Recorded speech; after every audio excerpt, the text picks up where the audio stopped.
All right, welcome everyone. Welcome to our very first session of our learning community, Preventing Substance Use Disorders Among Military Youth. We're so thrilled to have you all here with us today. Our session today will focus on risk and protective factors unique to military youth. I'm Angela Wright. I'm a Senior Project Associate at SAMHSA Service Members, Veterans, and Their Families Technical Assistance Center, and I'm going to be serving as the moderator for today's session. So just a brief disclaimer, the views, opinions, and content expressed in this presentation do not necessarily reflect the views, opinions, or policies of SAMHSA or HHS. All right, so our agenda for today, unfortunately, we're not going to be able to have our military and veteran affairs liaison from SAMHSA joining us during this session today. She had something unexpected come up, but she will be joining us with on our second session of the learning community. So we'll be able to see her on that one. We'll go into introductions and have an overview. And then I'll be turning things over to Dr. Greg Luskin, who's joining us here today from the National Child Traumatic Stress Network. We're going to be dividing up the presentation into two parts. Our goals for this session today is to have this be interactive, discussion-based. We want you to ask questions. We want you to be able to come off of mute and share your experiences. So we're breaking up the presentation a little bit into two parts.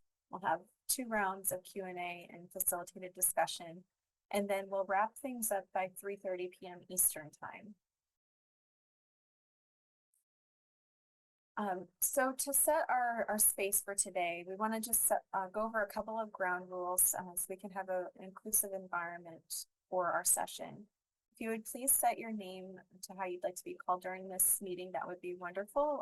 That's just helpful when we're having our discussions. If you could, please disable any AI transcription or recording services and use Zoom's live transcription setting instead. This will just help ensure that we have privacy and a safe space for sharing. And then if you're able to, during the discussions, we invite you to turn your video on. That would be wonderful to be able to see each other. If not, we certainly understand. And then please mute your microphone unless you're speaking to the group. We will also be using the raise your hand feature or the chat function to communicate with each other today during our discussions. And I will monitor both of those things. So our objectives for today, we are going to, in this learning community over the next 3 sessions, examine the risk and protective factors for substance use among military affiliated youth. We're going to look at how communities can support the behavioral health needs of military connected children, and then also identify substance use prevention resources that are specifically tailored for this population.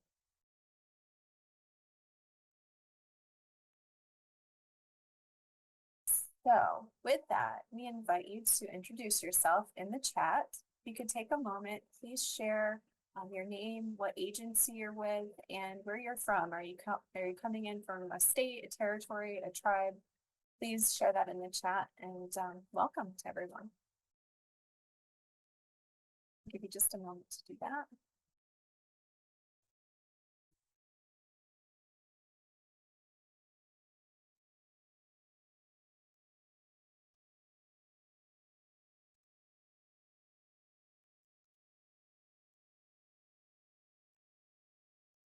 Excellent. Thank you, everyone. Okay, so to kick us off, after you finish introducing yourself in the chat, we're going to pull up a poll question just to get us thinking before we go into our presentation. Which setting do you believe is most critical for screening and preventing substance abuse among military-connected families in need? Your options are schools, healthcare facilities, mental health clinics, community events, or online and social media platforms. And Cara, can you pull up that poll for us?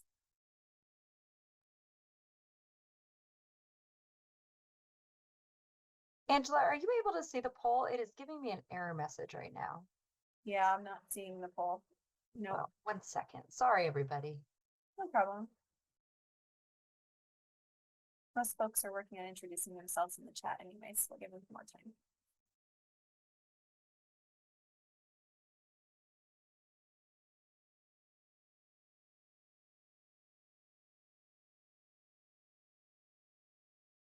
Or if we need to switch gears, we can just ask folks to enter their thoughts in the chat instead.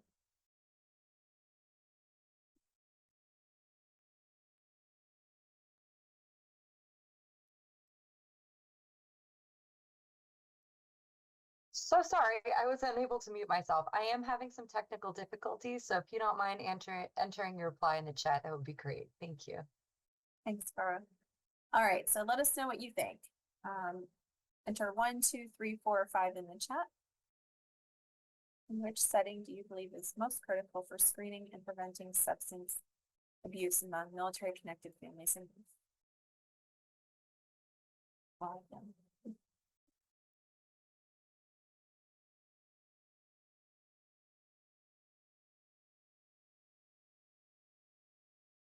Lots of votes for schools, it looks like.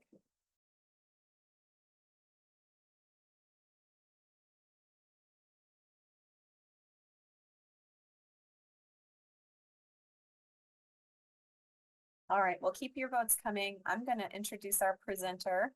We have here with us today Dr. Gregory Luskin. We're so thankful that you can join us. He's the director of MCTSN's Military and Veteran Families Program out in UCLA, Duke University. So thank you so much for joining us, and the floor is yours. Oh, thank you so much, Angela. Welcome, everyone. It's a great pleasure to be here with you today. Really an honor to kick off the learning community preventing substance abuse disorders among military youth. Today, we'll cover on a lot of topics. In a moment, we're going to focus on the risk and protective factors unique to military youth.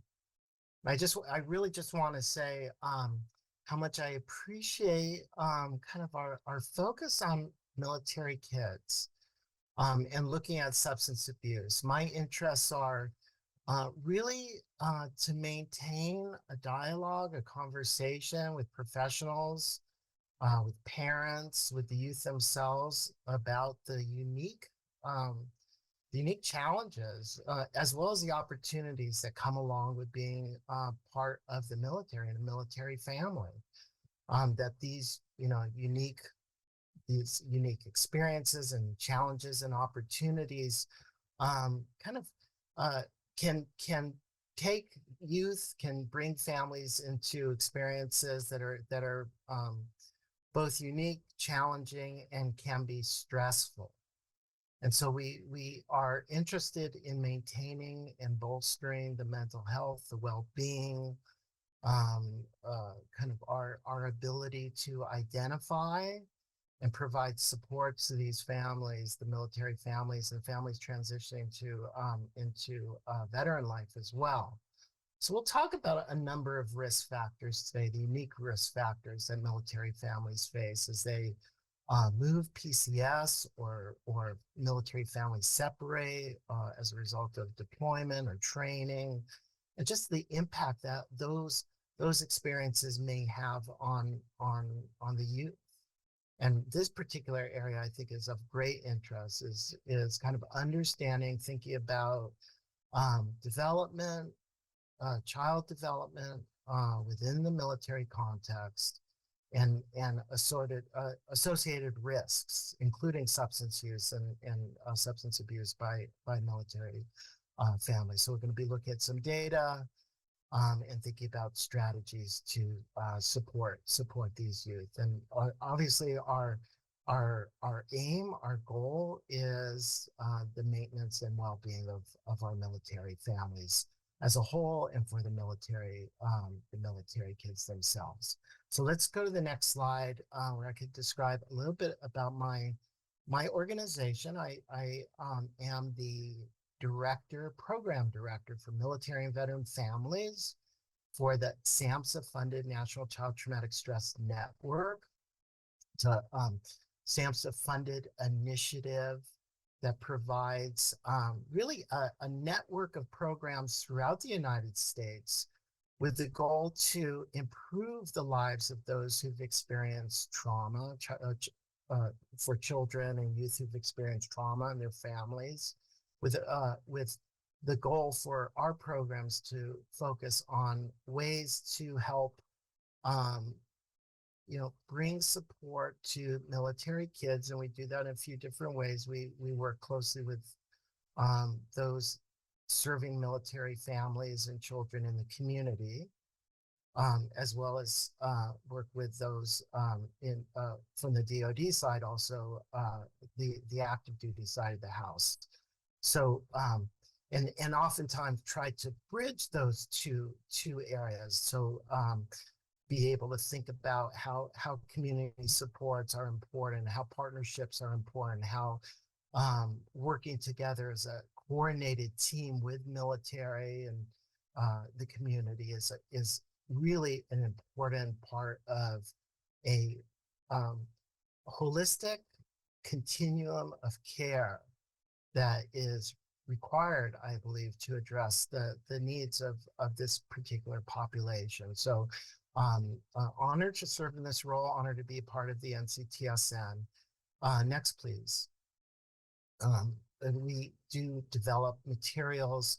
You could probably click it again. There may be an animation in there. So yeah, thank you. So we, in addition to our NCTSN program providing direct services at our Category 3, our treatment delivery programs throughout the country, we have approximately 200 programs now funded through the NCTSN that are providing evidence-based trauma-informed services and treatments to families across the country. We also develop resources and kind of utilize the best practices, utilize the clinical insights, and create what we think are high quality, really vetted materials for professionals or service systems or families themselves to kind of learn about the key aspects of these issues. And these are some of our products. I'm going to get into some of our particular products a little bit more in a moment, especially the ones related to working with military youth who may be at risk for substance abuse. Next, please. Probably click on.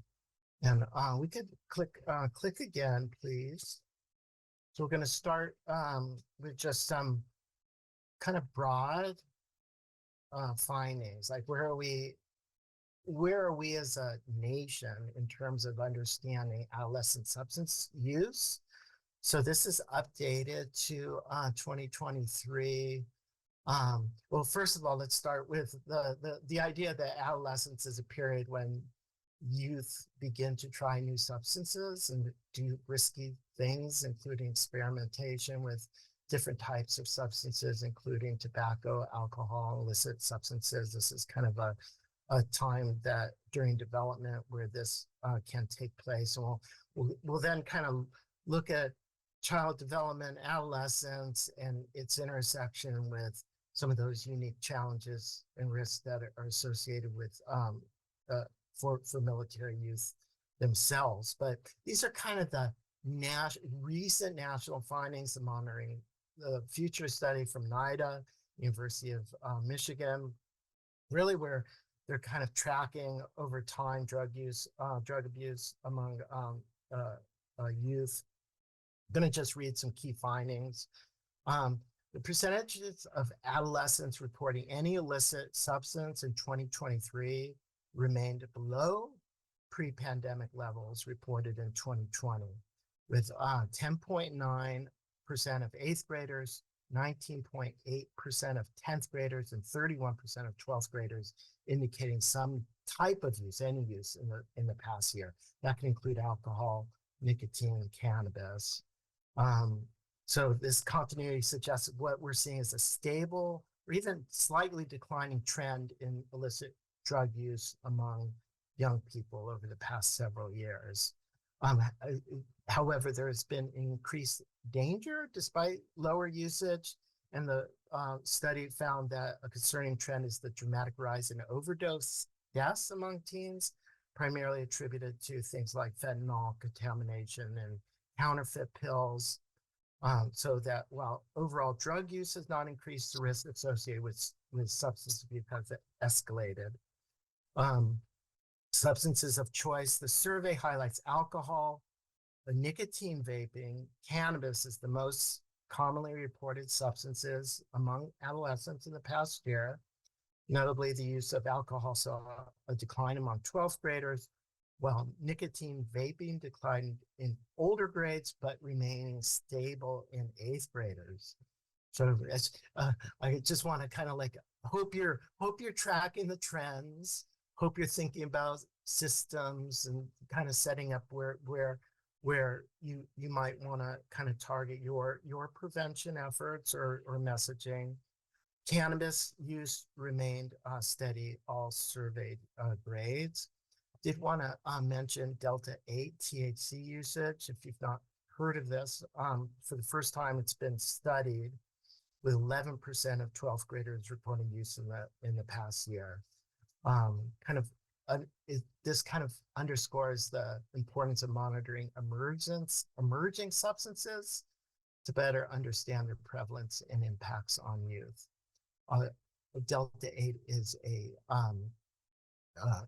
it's a hemp type of THC, so it's a derivative with a fairly low level of THC, but due to let's say some loopholes, it's almost legal to buy some products made with Delta 8 THC. So it seems like it's kind of an accessible, it can be an accessible product that can get kids some level, a very low level of THC, and they're starting to monitor this. Okay, so I could talk a little bit more about that, but it's akin to Delta 9 THC, which is the compound responsible for marijuana psychological effect. So this is kind of the latest on where we are from a national perspective on drug use or adolescent substance abuse. Okay, next please. And kind of graphic of a child grappling with all these different substances, but let's go to the next slide, please, and talk about the potential negative effects of substance abuse in adolescents. Drug and alcohol use is associated with kind of a number of negative potential effects. We're talking about the kind of a key time in brain development, a key time in sort of body development, rapid body development. So use of these substances can cause alterations in normal brain development, neural structure, and also including some of the behavioral issues like impulse control, judgment, attention, memory, decision making. Substance use has also been shown to increase risky behaviors. It can include unsafe sexual practices and those associated risks, including pregnancy or harmful behaviors, problematic sexual behaviors, sexual assaults, or doing risky behavior, driving, operating machinery. So those can lead to unattended injury or unattended death. I would add, even bike riding, skateboarding, things that teens do, skiing, under the influence can confer additional risk for accidents. Multiple mental health concerns, including mood and affective disorders, conduct, suicidality, can compromise and create problems within relationships, family relationships, academic performance, and kind of the prediction is that it has been seen that youth who engage in substance abuse, especially at an early age, might be at greater risk for continued substance abuse. into adulthood and some of the worsening issues. So just really a kind of a important information as we start out in the learning community to think about the risk associated with substance abuse, especially among youth or those in the earlier ages and the multiple levels of risk that it confers. So important reminders. Next, please. Examination of factors that promote increased adolescent substance abuse suggests that um, uh, teens that are more impulsive, sensation-seeking, risk-taking are those who struggle with lower self-esteem. They may have anxiety or depression. It says, and those who perceive drug use as less harmful or more easily obtainable are at elevated risk for substance abuse and dependence. So those who think it's maybe more recreational might be at risk for even continued use of it. So getting into kind of a mindset issue, but also some of the other risks are those children who see a parent or caregiver use nicotine or alcohol or drugs. They may perceive it as acceptable or typical practice or begin to model these behaviors. So thinking about children's exposure to others' use and that kind of mindset, their beliefs, the modeling, as well as family conflicts, and I think these other issues like limited family social support.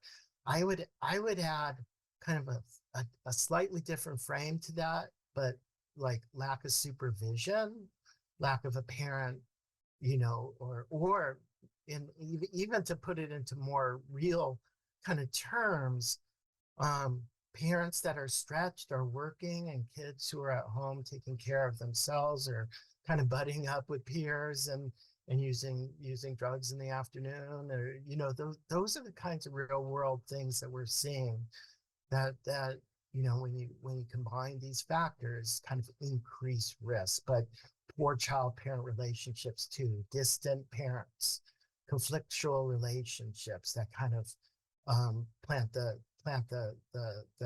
kind of create higher chances that the child may lack that supervision or feeling depressed or anxious or marginalized by peer groups and gaining access into peer groups that may have poor influence, but also child abuse and neglect as well. That point is in bullet 4, deviant peer relationships, conflictual romantic relationships, and peer pressure may also promote adolescent drug use. No surprises here, but I just want to make sure that we kind of review what are for a teen in normal development, what are those typical types of risk factors that might allow or allow promote or allow a teen to gravitate more towards use of drugs or alcohol or nicotine, those kind of substances. Next slide, please. Now let's turn to substance abuse in military youth. Next slide, please. So why don't you please keep those risk factors in mind that we just reviewed. For normal teen development, these are what our teens, our military teens, our community, our civilian teams struggle with. Now let's start to think about what we're seeing in the military. Okay, so children, these are studies. I tried to cite as much as the research as possible, but so kind of the take home is certain types of increased risk for military teens in this area.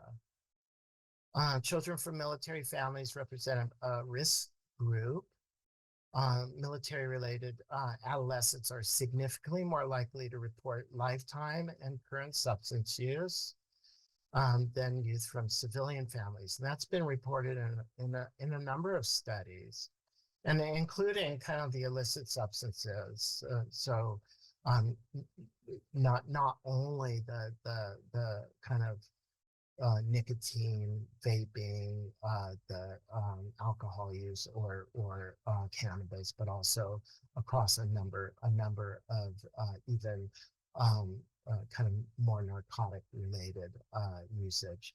More specifically, compared to non-military connected children, twice as many adolescents with a currently or recently deployed military parent reported using marijuana. Using prescription meds in the past month, rates of illegal substances use were 3 times higher for these adolescents. That's a big take home for this group.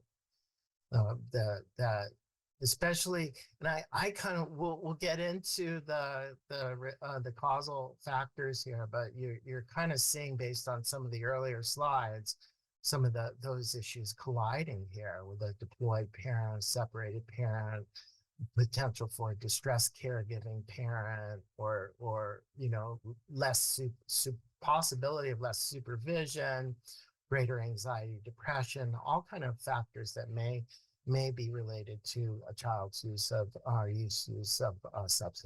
substances. Increased rates of drug use have also been found for non-deployed or military connected use. Of course, we mean the parent was non-deployed as well. The more of a military-connected adolescents had higher rates of 30-day alcohol use and binge drinking. Overall, the current evidence strongly suggests that teens in military family are particularly at risk for substance use problems at an early age. This increased vulnerability for substance use among the military adolescents is already evident by age 12. So kind of want to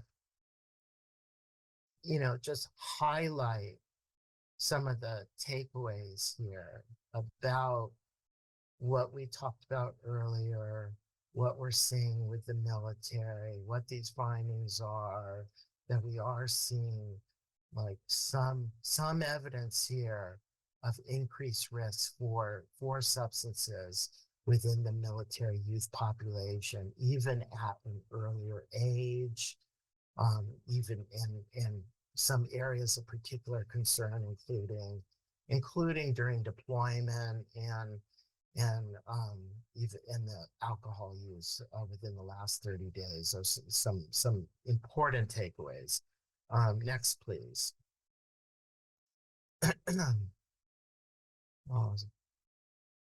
So military child adjustment to parental deployment can be complicated by several issues.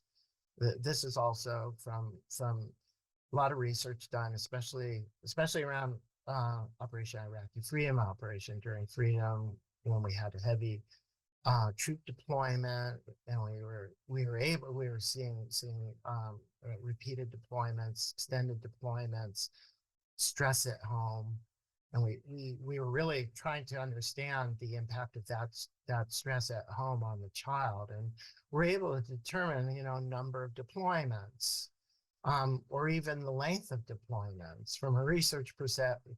When we kind of looked at the different metrics, it was the total length of deployment that seemed to be the biggest factor across these different measures. So how long was a parent or parents deployed in total, and its relationship with the caregiver parental distress, like if the parent at home was experiencing distress or any mental health issue.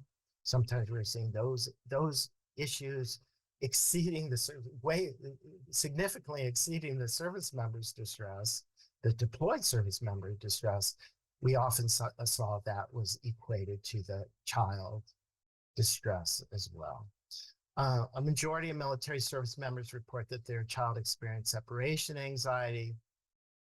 63% reported that child experienced ongoing worries and fears. associated with parent involvement, and those military children who experience the death or injury of a military service member may be at risk for post-traumatic stress disorder, certainly grief and loss, issues of bereavement, anxiety and depression, and substance abuse as well. So I wanted to just kind of make sure that we looked at the full range of kinds of experiences that a youth with a parent in the military or part of a military family may experience, both those normal developmental type of issues, those cultural features, the kind of intersections between youth development and military life.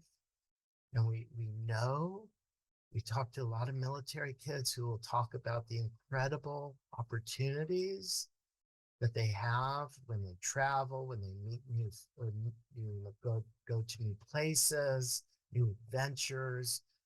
And I say it's not, it's also some of the youth who experience real challenges in this setting, who those kind of transitions, those movements, those separations, and also these more complicated kind of life experiences related to military life can also be strong risk factors for mental health and substance abuse issues. So we need to, the next slide, we'll talk about, excuse me, trauma and substance abuse.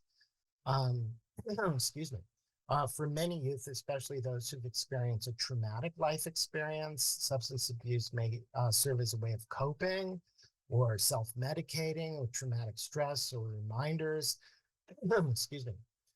Given that military children may be faced with a number of potentially traumatic events, it's important that we identify the stressor or the traumatic event, recognize what strategies your child is using to cope with these challenges, and support the development and use of healthy coping strategies. All parts of what I think are really kind of the goals of prevention are kind of the identification, recognizing how the child is coping, help them cope in more positive ways, and really support their ongoing development.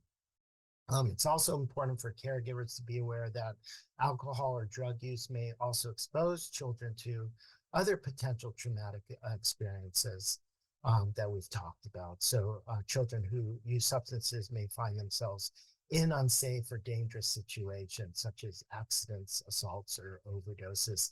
Just the kind of the complex picture that trauma or traumatic experiences or use of substance abuse doesn't protect the child. It may put them even at risk for further life challenges, even additional trauma. So with that, I'm going to ask Angela or Kara to take us to questions, and I'm going to take a pause. Thank you so much, Dr. Luskin.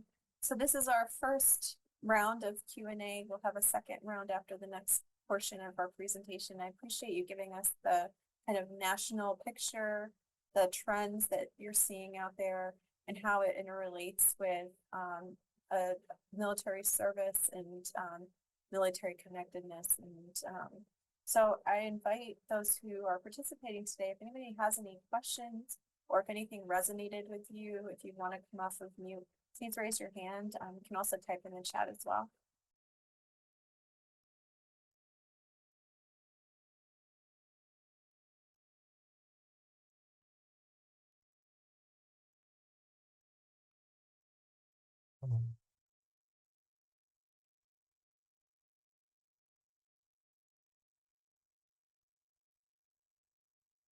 No questions right now?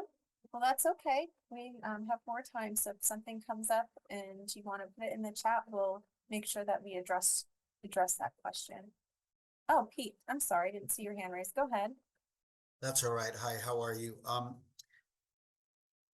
I was curious if there were any differences obviously there would be with as an ex-active duty Army myself, between veteran children, after the vet gets out, dealing with their kids, and while they're deployed or active duty, because we work in our clinic with a lot of children of veterans, opposed to the VA, which is up on the next floor, which is working a lot of times or with active duty or people that are active. Does that make sense? My question, is there a difference between those groups of kids you find, Doctor?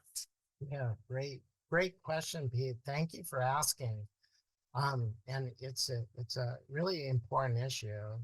I would consider them almost the unique populations and unique circumstances, both in terms of support, life experiences from being in part of active duty reserve families versus retired or veteran families. One really kind of striking difference is just how much we know about the military experience and how much military kids have been a focus of our study and support, and finding ways to really bolster the well-being, and almost a gap in our knowledge about what happens to families, the children post retirement. So we just are starting to scratch the surface to understand what the needs are for veteran family, children and youth and veteran families. We know that there's kind of a question of where once they leave the military, and kind of the military set of services and benefits and protect, all the kinds of structure that comes along with military life, that families who are veterans will often seek care in the community, and that the community may not really either ask the question or really understand if a parent is a veteran, and if the child has also lived as a military child, how those experiences have shaped their development. So a lot of our work, as I mentioned earlier, is to help community-based programs ask that question, like try to determine how these experiences have shaped the lives, the development, the coping approaches that come along with these experiences. So that's part, I think, of the answer to your question about how we understand children and veteran families differently. And I think the other parts of that are their access to care, how life has changed, their ability to transition successfully into civilian life, and the kinds of maybe moves that occurred. Maybe there's a less of that change in their lives, and how they're able to then successfully adapt to that change.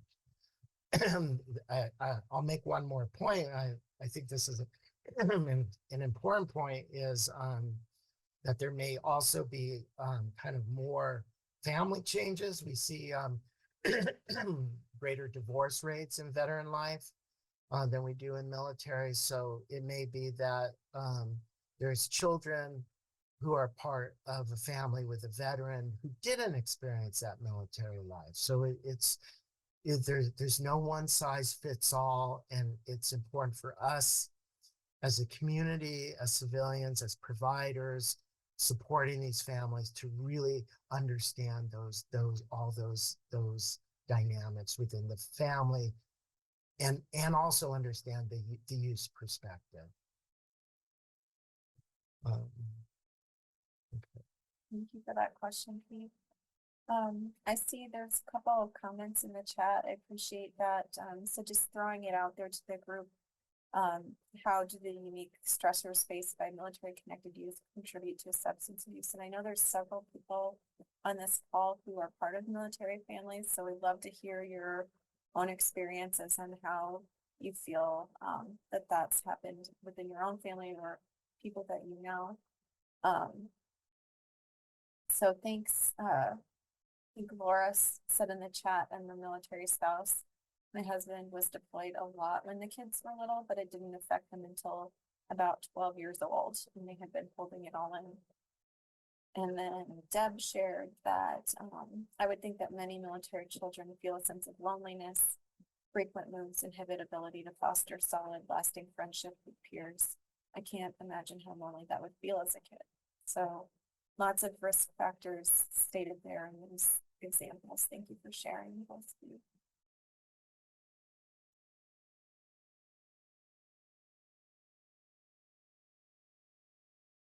Amber's shared in the chat as well. So, yeah, pointing out the fact that many military connected youth do not live near installations, and so they're out there hiding in the community.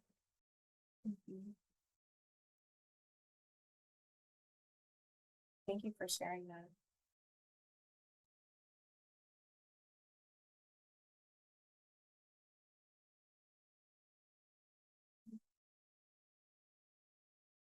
Lots of great comments in the chat. Does anybody else want to share anything or ask any questions before we move on to the next part of our presentation?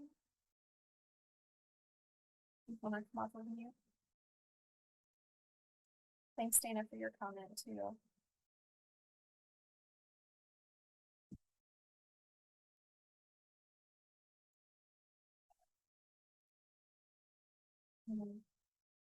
All right, well, thank you guys for sharing. And what we'll do now is to keep moving along in our agenda.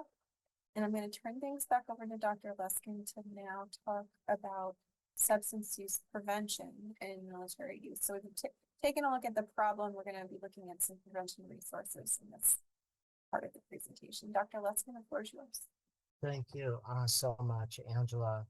I'm really looking forward to discussion about prevention, putting this knowledge into action. I should say that been working in the area of prevention for some time now with military families, and have done prevention in a few different ways. One I think incredibly powerful form of prevention takes place in the family. And so we're gonna focus today on like parent engagement, frontline, helping parents to understand, kind of set the stage for prevention of substance abuse. I think that's a really important topic. More and more, we're looking at multi-tiered systems of support in different settings where there's universal prevention messaging, so that not only is the goal for help parents, but service systems like schools and healthcare settings and childcare settings are also providing consistent messaging around not only prevention of substance abuse, but also the flip side of providing models of well-being and coping and very pro-social relationships, and developing peer groups, positive peer groups and activities. So finding ways to provide both of those sides of the equation, I think, are really, really integral to helping youth prevent using substances and engaging in productive activities and doing well in their relationships and in academic and other areas, reaching their goals. So next slide, please, Angela. I want to just start by kind of focusing in on parent engagement as prevention, parent-based interventions, kind of that are really focusing on parent-child communication, awareness, monitoring their children's activities. And I mean, it says strict rules here against underage substance abuse. I know, uh, I think that's a good, I know that's a good standard. I think the point here is expectations that the child has, adheres, both from their parents and from others, that that substance abuse is not allowed, and is monitored, and and that their children, so that there's communication, so that it's not so strict that the child doesn't feel like they can't talk to a parent about questions about using substance abuse, or share information if they're feeling like they're being pressured or tempted or want to try it. So I kind of just wanted to kind of paint the dynamic here, rather than kind of a very kind of uh, I think the parenting is authoritative parenting, where rather than authoritative parenting, is one where there's you know, the parent is acting as a helpful guide, um, sharing their expectations, but also engage with the child, knowing that the child may be interested or exposed to other people using. There's peer pressure. There's a lot of influences, and we want to stay connected, the parent, to the child, and help them guide in an authoritative way through adolescence. Parents who are warm like this and monitor their children had children that were less likely to engage in substance abuse. Warm interactions lead to children sharing spontaneous interactions in their life. And I think that warmth idea is both emotional, protective, involved in their child's life, and setting lots of stages that kind of allow for that discussion, whether it's a sit down or kind of just engage in with their child and doing different activities that promote discussions and safety for the child to share. And that's, so we're kind of pointing to factors that we can help parents think about in order to kind of set the stage, the condition where the child is feeling safe, that they can share with their parent and talk about the influences, but also that there's kind of this clear expectation set about not using these substances. Children who knew their parents' opinions on alcohol and their disapproval of alcohol were less likely to engage in substance use. Communication between parents and their children also serves as a prevention measure, and I talked about this. Kind of this openness, constructive, credible, and two-sided. So those are the goals of kind of parent engagement as prevention. Next, please. And I think we could go kind of a slide of a military mom talking to her child, perhaps about any number of issues, but in this case, we want to imagine that she's setting a good example of a direct communication, where she's setting an expectation, but also allowing the child to communicate with her. You know, you could tell she's warmed.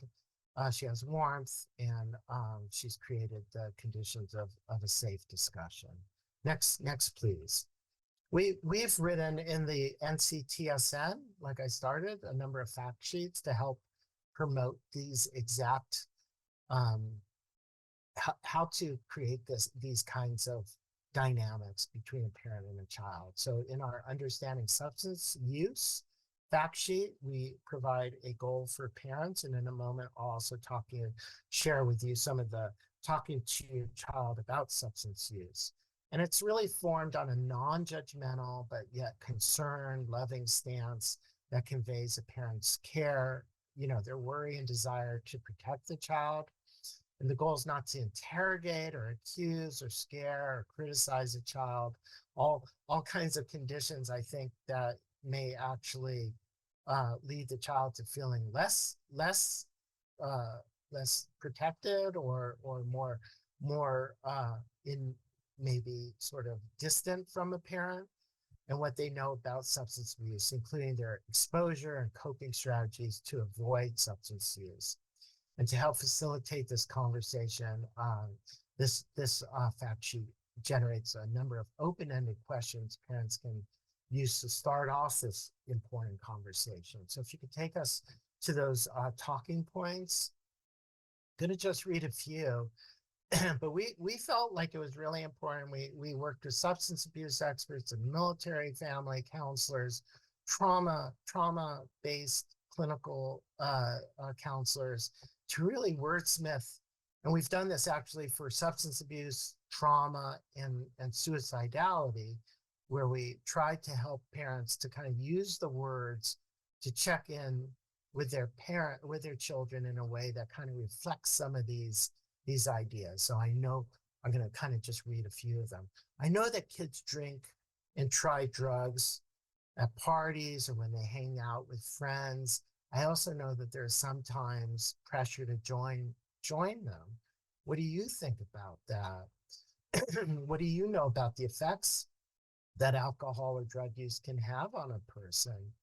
What would you do if someone asked you to use drugs or drink? How would you handle that situation? What do you think or how do you feel about a friend or family member's substance use or their alcohol use? Just find out how that knowledge that another person is using is having an impact on the youth. And sometimes people use substances as a way to deal with things that they're struggling with or to fit in. What do you think about that? And then finally, I really care about your safety and health.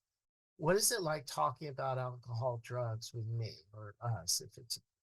Is this something that you feel comfortable talking about? And what can we do to make you feel more comfortable to have this conversation? And these are all questions that could be done in a single sit down or multiple sit downs with the youth, but they're really just meant to give parents the words that they can use in order to check in with their child and youth and kind of find out the child's experiences, their beliefs. And I would add that this is not a one time. This is kind of a ongoing process that kind of keeps the parent's attention on the child's and these types of risk factors, and especially if the child is showing some evidence of substance abuse. Next, please. I did mention these. I wanted to kind of bring them to your attention. All of these are available, and we'll make sure that you have the links to all of these resources, and they're freely shareable as part of the NCTSM. But just like we've done with the substance abuse, we've created Understanding Child Trauma and Resilience for military parents and caregivers, as well as Understanding Child Suicide. And each of these takes a similar course in being able to offer parents those kinds of wording suggestions. And in each of these, we also provide, if the child either continues to, express or demonstrate or behave in ways that are concerning to the parents, how to get help. We'll talk about that in a moment. I think it's a really important idea. We're not expecting parents to be treatment providers. We're expecting them to be parents. And if parents, and all parents could use additional support, and if a parent is struggling or challenged by their child's behavior, the use of drugs or alcohol, other substances, or experiencing suicidality, all of our resources help the parent to make a determination how to get care, where to find care, what does care entail, what is treatment for these different issues, so that a parent can have an informed choice about ways to get care and support, whether in the immediate need or acute crisis like a suicidality or post-trauma experience, or ongoing substances or worsening substances. We want parents to feel empowered to connect to the care systems that they have accessible to them. And we'll talk about some of those resources. Next, please. Okay. Are some additional intervention resources. So just please take note. There's a number of resources from the NCTSN on trauma and substance. So I wanted to draw your attention from the Trauma and Substance Toolkit. I think that's a really excellent resource to download for, especially for behavioral or substance abuse staff, to be able to understand the relationship between a child exposed to different types of traumatic stress and the use of substances. So any of these are, I think, good resources for you to be aware of and to feel that you can freely share with your staff or communities. Next, please. Additionally, from SAMHSA, talking with your child about marijuana, keeping your kids safe. Also from SAMHSA, talking with your kids about opioids, keeping your kids safe. And finally, one that is more from the military side, Military One Source is a fantastic resource for military child and youth related topics. And it's a very searchable website, of course. But this one on talking with your military teen about substance abuse and addiction, I think is well worth everyone tracking. And thanks for the reminder that these links, so you don't have to feel like you have to screenshot or anything. We'll make these slides available so you can grab these and download these additional intervention resources for your bookmarking. Next, please. We want to cover on some resources for getting help. Love that picture. But these are for military kids. So more focus on active duty. And we've consulted with military providers, and there's a number of ways that a military family can get assistance, including finding out about available base or installation resources, as well as those offered in the community that are covered by TRICARE. So those are the TRICARE numbers and contacts. We've provided those doctors. The Military One Source, there's a phone number, and Military One Source does provide consultation or referral information if needed. Many of our military members have suggested the nurse advice line and have said that many military families know to call the nurse advice line first. That's kind of the word on the base, is call the nurse and talk to her, and she'll be a very helpful guide. So we've provided both the CONUS, or the continental US, as well as OCONUS, outside the continental US, nurse advice line information. And then military crisis line is a direct number. But I think that those are the primary military referral sources. We could go to the next page, please, the next slide. many of our community-based projects, like the veteran parent training is actually a VA training program.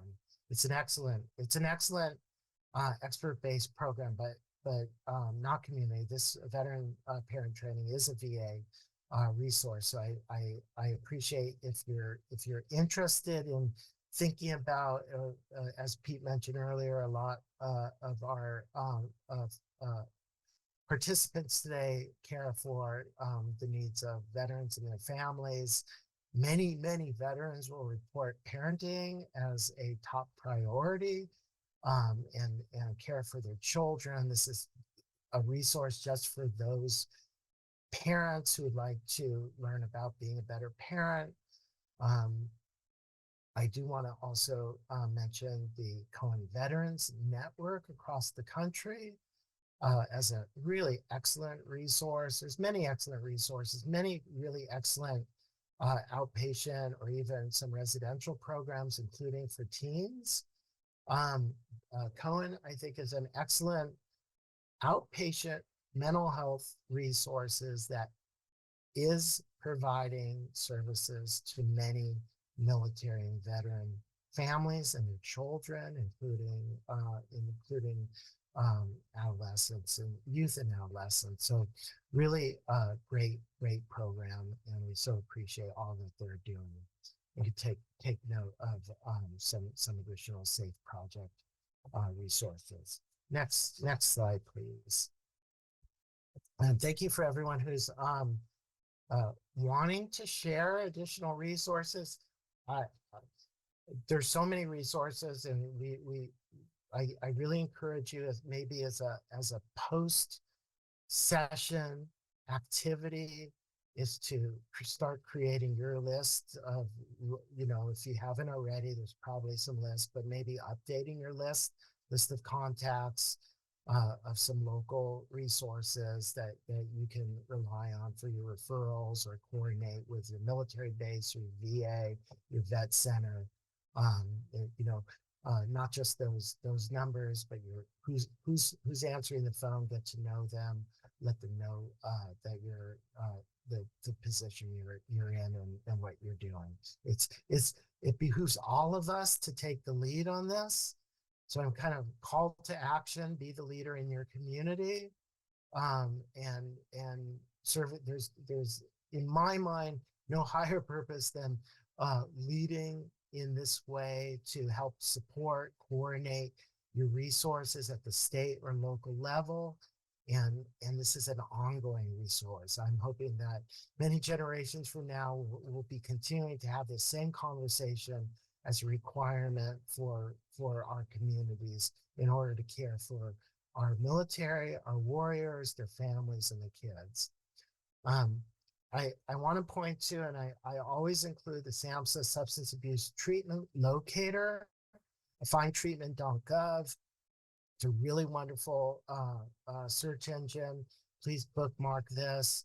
Look at it. Look at some of the different kinds of filters, because I believe there's a military filter for those programs that may have a military or veteran specialty area. So you can make some determinations. And that kind of goes back to what I was saying earlier in my talk, when I was talking about kind of like veteran families, and how much knowledge, how much familiarity, how much understanding of these unique military and veteran life experiences.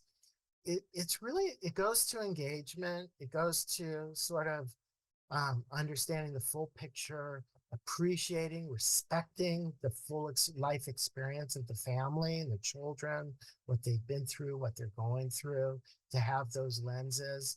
Sometimes finding your substance abuse treatment counselor in your neighborhood or in your area to help this child is exactly what you need.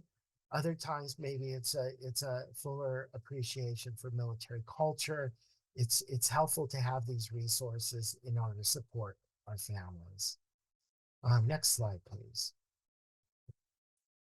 I'm providing my resources here. I could be your point of contact if you need any of these resources from the NCTSN, please, the SMVF TA Center, Angela, Karen, others in the TA Center are really the point people for the learning community, of course, for the, all the resources, but feel free to reach out to me if I could ever be your touch point for the NCTSN. And I always coordinate with Angela and let her know what the requests are so we can stay coordinated in that way too. So I'm going to hand things back to Angela, who's going to help facilitate some more of the discussion. Thank you so much, Dr. Luskin. What a great selection of resources. It's mentioned in the chat for those of you who may not have seen that these slides are going to be available and will be sent to everyone registered for the learning community, so that you can have easy access to those links. We are sending out the recording as well, so those who weren't able to attend today can see it.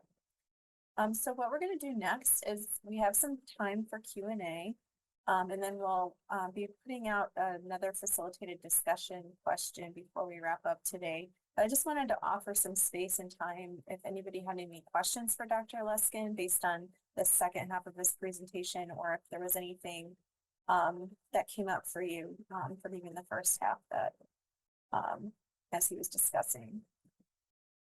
So just give a little bit of space here. If you want to raise your hand or type in the chat, you're welcome to do that.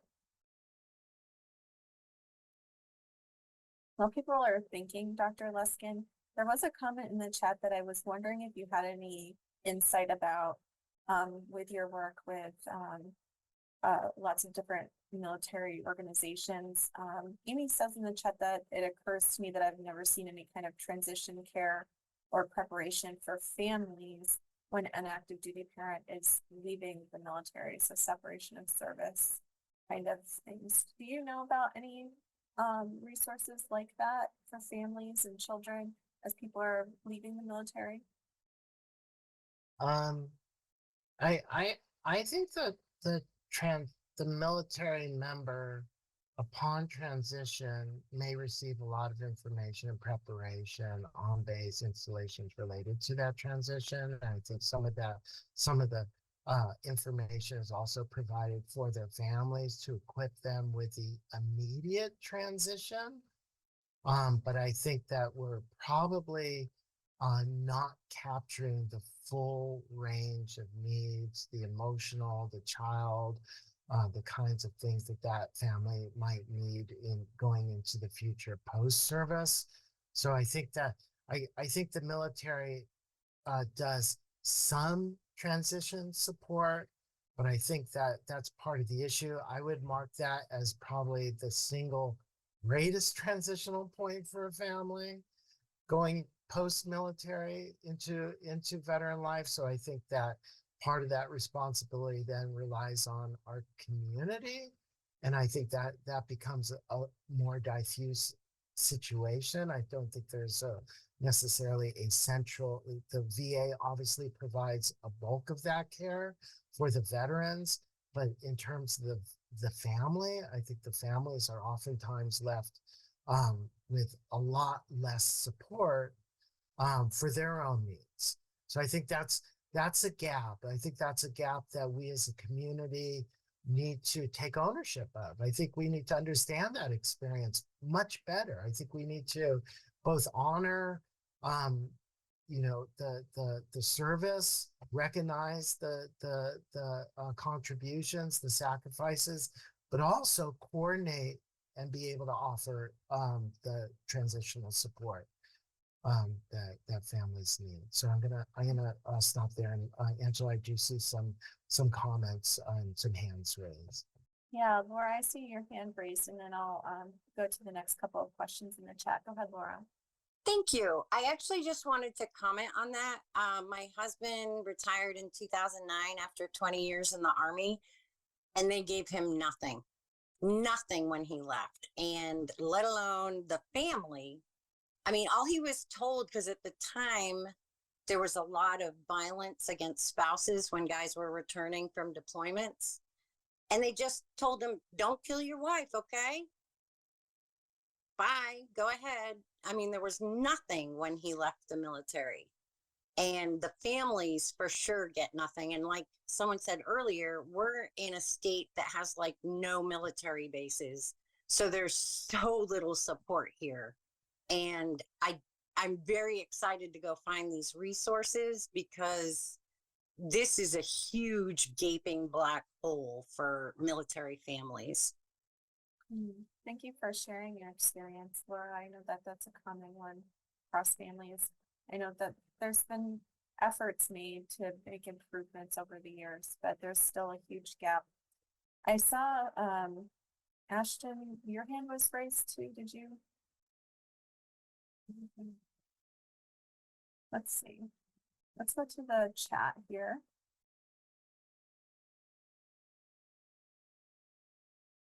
Yeah, a lot of folks saying families are forgotten oftentimes, so some solidarity there. There's a question from Crystal, Dr. Luskin. Are there certain activities or services that are more effective than others for military youth to create or improve positive community connections on or off post? That's a great question. So the program that comes to my mind is the Military Child Education Coalition, or MSEC, has done a really wonderful job creating peer-based programs like student to student or S2S. They also have parent to parent with the goal of connecting, welcoming, creating a sense of belonging and a kind of continuity.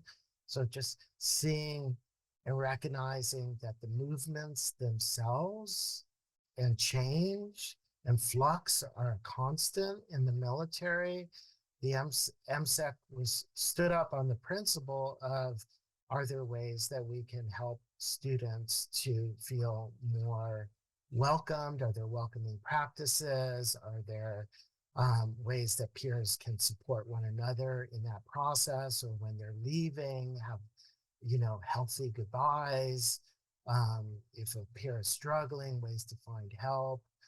So I believe that programs that are peer-based, that do go to address the sort of primary issues like change, movements, creating some consistency in rather than leave these experiences to become disruptions. I think our goal is to help them to sort of gain strengths through them. So the children that describe movements as strengths, as opportunities to grow, who describe, I became very adept at coming into a new environment and making new friends and talking to my teacher about the requirements and getting caught up academically, will report great strengths, versus those who say, I felt, challenged, marginalized by myself, to deal with these kind of things, or there was disruption.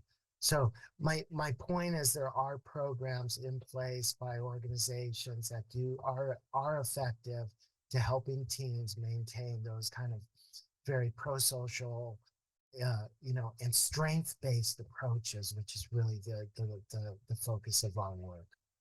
I hope that answers your question. Thank you. There's another question, Dr. Luskin from Leo. They ask, do military children have a higher number of adverse childhood experiences? And if so, does this correlate to higher addiction rates? I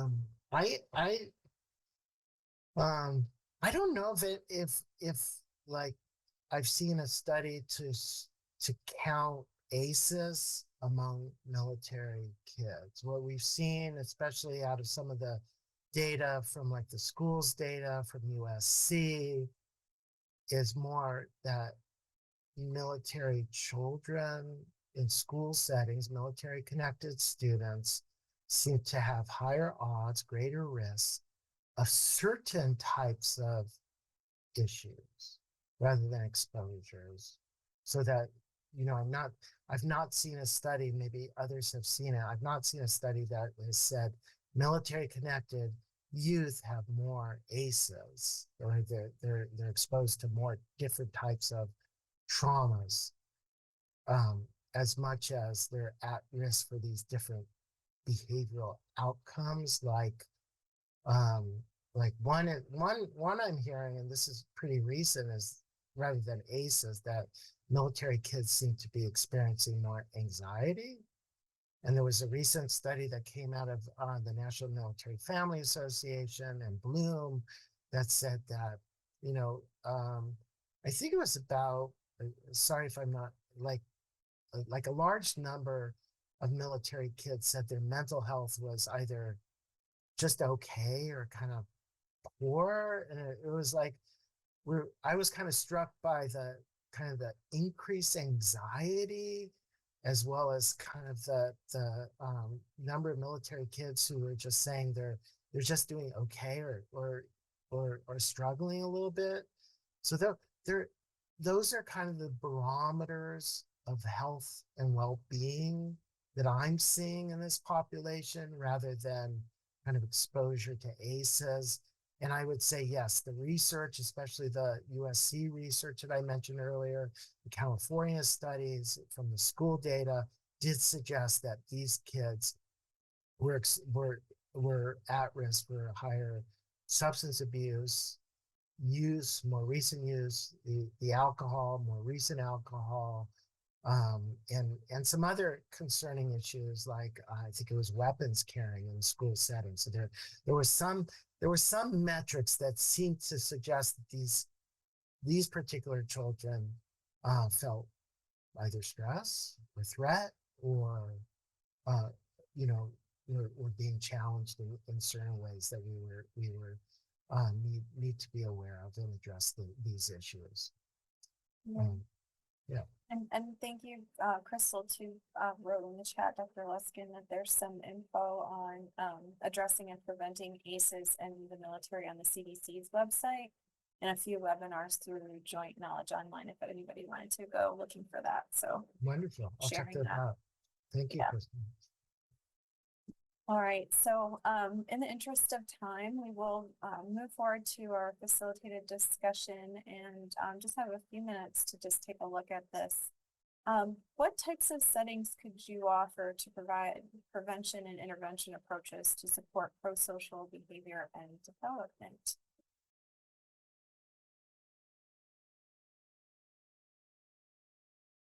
Does anybody have any thoughts that they want to enter in the chat or come off mute to share?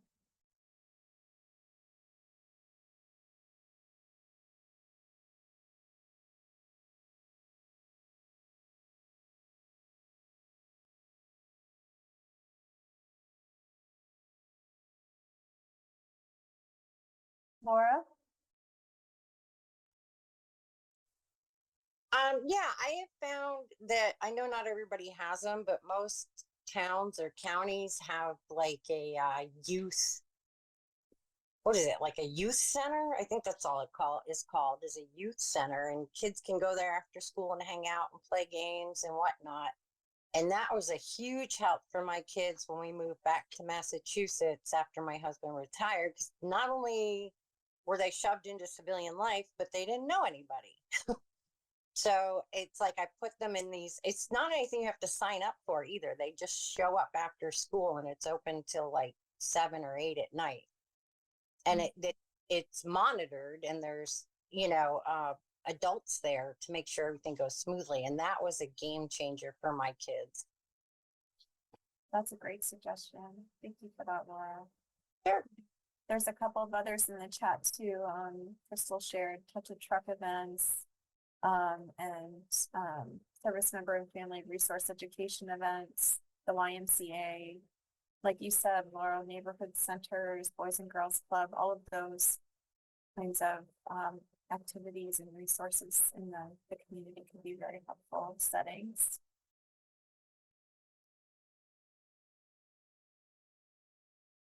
All right. Well, thank you for that. Dr. Luskin, anything to add on this one before we move on? I would like to kind of go back to an earlier statement I made about the thinking about the different settings that you may touch, that you may share resources with, whether that's a classroom, whether that's after school programs or clubs. Boys and Girls Club, I think, is one example, 4-H, that are really doing a lot to understand the needs of military youth and youth and veteran families, and also become trauma-informed organizations, to kind of think about what one is to address the risk factors and kind of set those expectations. And I'll just kind of piggyback the idea of honoring military kids. Even if there's one military child in a school setting, we consider that school a military connected school. And like, is there an understanding of the needs of a military family in that school? And so, like, building this into the awareness of the community and supports, honoring or understanding. So I think all of those are kind of built into this question of not just prevention and intervention, but also the recognition, the honor, the respect, the understanding of that family, and ways to support it is on our communities to continue to generate these kinds of supports. Thank you. Thanks, Dr. Luskin. Yeah, thanks, Dana, for the comment about training for the, I think it's the Purple Star schools. That's a wonderful program as well. And lots of great resources out there. And speaking of which, if you want to dive into any more of them or bring up some of the ones that Dr. Luskin had shared in today's presentation, as an optional homework, we like to give an opportunity to dive deeper during these learning communities. We invite you to review the military family resources that are available on NCTSN's website, so nctsn.org.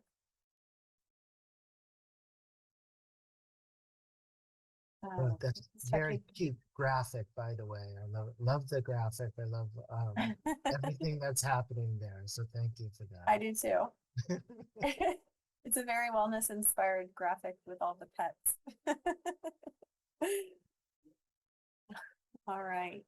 So, interesting comment in the chat, Alexander. Thank you for sharing your thought there. Demand representation in public media, or that is children, teen, television, and movies. So that would have a wonderful and positive impact. So appreciate that. All right, so our next session, we invite you all to join us again on Thursday, April 18th, 2 to 3:30 p.m. We're going to be having Rob Vincent, who's with SAMHSA, talking to us about the Talk They Hear You program and resources for military families at SAMHSA. So lots of great stuff to share with that. We look forward to seeing you all again next month, actually just in a few weeks. And hope you all have a wonderful rest of your day. Thank you, Dr. Luskin, for joining us today. Thank you to all the participants for joining us. We hope to see you again next time. We really appreciate your insights. Thanks.